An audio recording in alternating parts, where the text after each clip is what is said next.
I'm here with Joe Kaiser, one of the top real estate agents in the Dallas Metroplex. He's with Briggs Freeman Realtors. I'm glad you can join us today. Before we get down to business, I got to ask you a question. You graduated from Johns Hopkins in biotechnology. I mean, that's not a real parallel to the real estate world. How did you go from biotechnology to the real estate world? So I was working in real estate at the time, and I wanted to get, it was a master's program. I wanted to do that. I've always been interested in the life sciences, and the track I chose was there was a heavy focus on not just the science part, but also the business part, like startup kind of funding and all that. And I think that's helped me, especially with clients who may be in more particular situations, like, giving them some different kind of outside the box ways to finance a deal, for example, and, knowing who to talk to and all that. I think that's one thing that's really helped. And then just, the kind of analysis, the more quantitative analysis side, that's always been kind of my forte, I believe, when it comes to real estate. So, you've been trained analytically. In real estate, residential especially, is more emotional. Have you found that to be a challenge to make that adjustment? No, I think, so when I originally when I started real estate, it was 2016, I actually worked for a commercial broker. And I had a friend from a previous job who asked me to help him sell his house. And so I helped him do that. It was successful. I remember we closed Election Day 2016. The only reason I remember that is because I had to help him clean something out. I was unloading a couch and asked him to drop me off at a polling station. So that's, for whatever reason, that's why I remember that particular day. But I was actually drawn to the residential side, I think, because it is a little bit more, emotional, right? The few commercial clients I'd helped, at the end of the day, they never really came back to me and said, "Wow, I just love this tire shop you got me," but for, I understand. yeah, but for residential, people it's their home, they have their families there. I think it's a little bit more special than commercial. I mean, I still love commercial. It's kind of nice to have. Joe, just talking to you before we started today, you commented that you had 5 real estate closings in one day. I don't care how successful you are, 5 in one day is a lot. And you also mentioned that in 1 month you closed a transaction under $100,000, and in the same month, one for almost $5 million. Most real estate agents have a particular niche, but it sounds like you don't have one. You're all over the market. I mean, am I right? Yeah, I wouldn't say that I necessarily have a niche. Like, I know there are some realtors who will only stick to one neighborhood or one, type of client, whether it be they only do investor work or they, only help first-time home buyers. I think over time I've kind of worked through, when I originally started, it was a lot of first-time home buyers. That's just because where I was at in the market. And then it's kind of evolved over time, and I still help, I've helped investors this year close smaller priced deals, and I've helped people close their personal homes for a lot more. So I don't think that there's necessarily like a price niche that I adhere to. Well, you have a real strong, loyal customer base. People come back and use you again. What are the reasons what are you doing to cement that loyalty, to create it? Well, I was actually showing a friend, client the other day, and I was being a negative Nancy. He was saying, "Well, there's not much I don't think you cosmetic." can say that anymore, but Okay. I understand what you mean. I know what you mean. Go ahead, say it. But I'm sorry, I was being a Debbie Downer. No, I'm just kidding. But You want to try again? yeah. I was showing a friend and a client who I've worked with on different transactions. He's referred me a ton of business. I was sitting there really critiquing the property, really saying, "Look, this is the ground is sloping towards the house.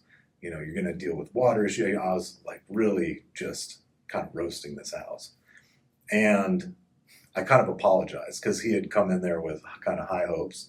He's been looking for, a while, and he was like, "Oh, I kind of like this one. I could do some cosmetic work to it." And I think that's one thing that I've always been really intentional about, is to really think like long term, and also think of it more as like a relationship than a sale. So I take all the knowledge, all the things I've seen, and I try to boil that down for clients to tell them, look, these are the issues. Do what you will, but these are my thoughts, right? You know, one of the strongest closing techniques is the negative sell. You know, you tell this customer, you're not going to like this house. It's horrible. It slopes to the front and everything. And they look at it and go, it's not that bad. So, I mean, really, you intuitively have a strong closing technique there. You just, I don't know if you're aware of that, but that's true. Oh, okay. But I see, it's inspiring trust because you figure the average salesperson who wants to sell and they're only going to sell the good points are giving them the negative. I guess they feel like I can trust what you have to say because you're being totally frank. They may not like it, but they appreciate it. Yeah. You've been in the business for 7 years and you've been extremely successful. What are the reasons you would attribute for your success? Well, I mean, first of all, I think really it comes down to, God has really just kind of blessed me, right? Being at the right place, the right time. I mean, I could be trying to sell property up in Fargo, North Dakota, but I was in Dallas at the right time, the right place, the right market, knew the right people. So I consider that all a blessing. But as far as my part and all that, I think it's really my clients, right? There were a few people who trusted me in the very beginning when I didn't know anything. I was very green, and they kind of gave me the ball, right? And like a football of trust. And then I did my best not to fumble that and do pretty much anything in my power to get that transaction to where they wanted it closed, how they wanted it closed. Whether it was, hey, I want a quick sale, but get this done for me, or I want, we're gonna slug it out and get the highest price. And yeah, those first few people who really trusted me, I think, and then my follow up with them really kind of set the foundation. You know, it's odd. I'll ask you, like, what is your production and your volume, whatever. You go, I don't know. I don't measure it. I mean, you really don't. I mean, you just take it a day at a time, and you're building relationships, like you said. You know, that's unusual because most people will say, I've done this much, and that doesn't seem to motivate you. Is my perspective correct? I do keep an eye on, volume overall for my, business planning kind of perspective, and how much I can afford to spend on marketing and all that. But I think at the end of the day, like for each client, I don't care at all what the price point is. I just really, really, like a year from now, 2 years from now, I want to call them and have them say, hey, it was great to work with you. I have these kind of long-standing clients, and we went through kind of the ringer on their transaction this year, and they sent me a bottle of whiskey as like a thank you gift. You don't drink, though. No, I don't. But feels so Gratifying. Yeah, exactly. To have a client, everyone knows, closing gift, but to have a client say, hey, we know you really pushed it across the goal line. Thank you. Like that just means so much to me. I can imagine. It is. Yeah. Well, you're very tech savvy, and naturally you would expect that. Do you see any changes, with technology being, just gradually just taking over our industries? Would it change if you observe from the customer's perspective? I mean, I think there was a seismic shift when Zillow, Realtor.com, Homes.com all came out, basically syndicating most of what's on MLS to the general consumer. I think people more so now than ever do their own research on a whole host of topics before they even start the search. So I think that's actually like an amazing thing because people are much more well informed on what the process is going to be, what to look out for. Sometimes I think there's a little bit of, I call it the WebMD effect, where they read not too much, but they're reading the, maybe unvetted sources, and they're getting ideas about, I can do this and I can do that. You have to kind of talk them back down to tell them, hey, this is how it's really going to be. For example, one thing I kind of sometimes run into with new investors is they always think that investing in real estate is a quote unquote passive investment, which it is not. Once you start getting the tenant phone calls at 2 a.m., it's not very passive. But I think in the future, technology is going to continue to augment, I believe, the industry. How that actually all shakes out, I don't really know, but I do know that that's going to continue forward, especially with all the NAR settlement, and all the kind of seismic shifts that are happening right now on top of already the information that's going out. Well, I know a common question you hear from customers, I don't know how my kids are going to afford a home. It's just gotten so costly. I mean, what do you foresee in the future? It's true. I mean, housing costs have just skyrocketed. The first-time home buyers, what are they going to confront tomorrow? I hope that interest rates moderate a bit. I do know that overall it's really hard to get into housing now if you aren't already into housing.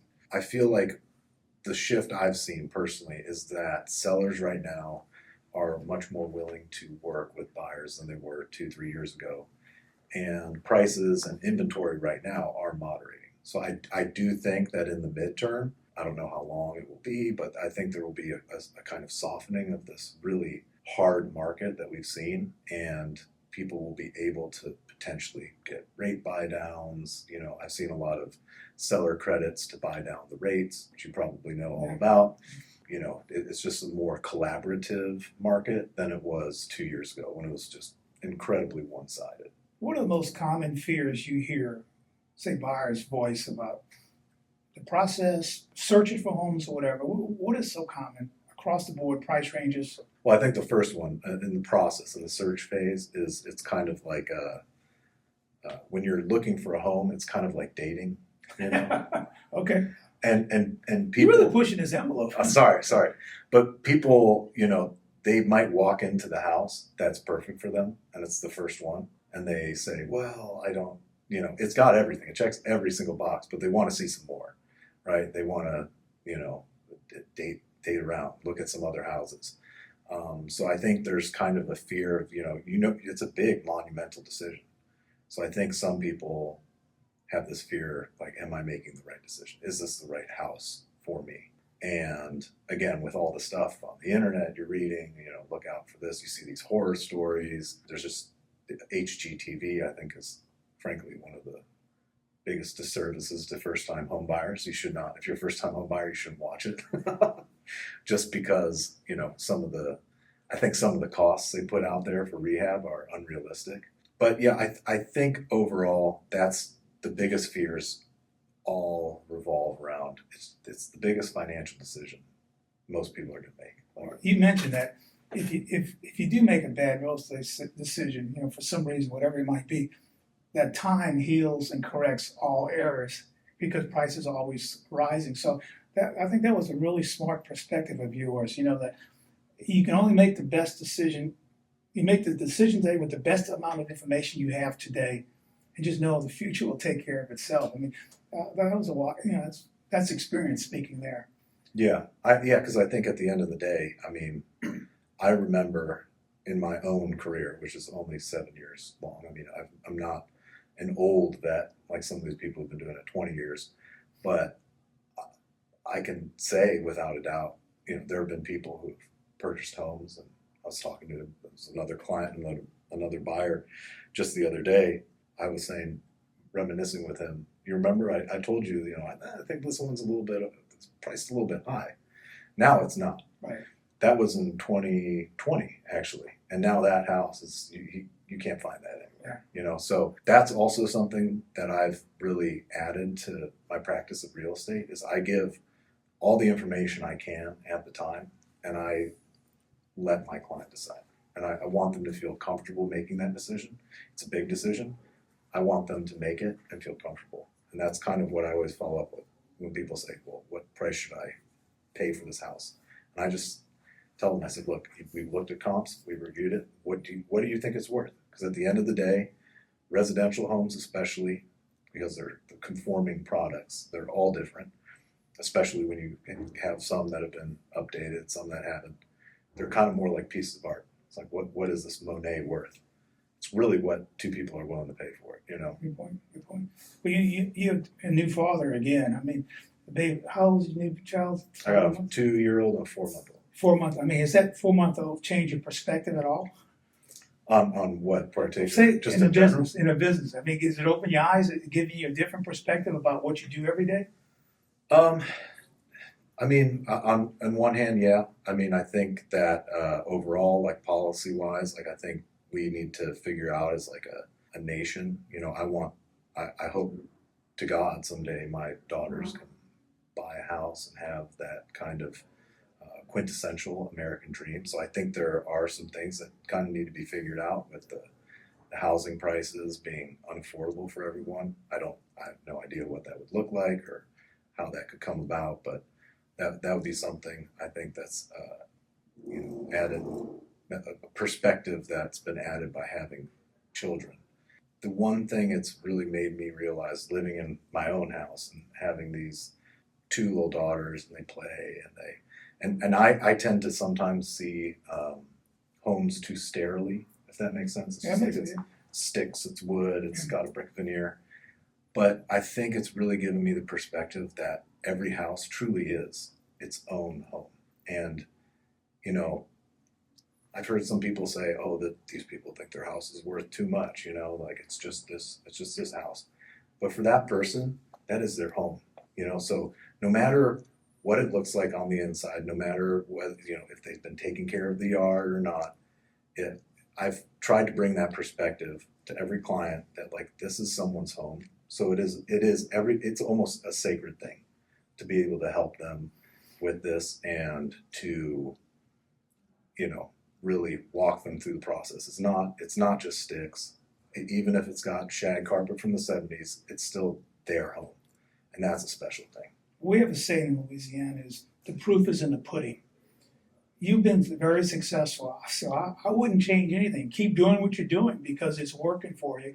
And I'm sure in another 7 years, you'll have a whole different new perspectives that you can help people with. But you're doing a very good job. Don't change it. Thank you. Congratulations. I mean, really, it's great to see young people be so successful. Thank you. Thank you for joining me today. Yeah.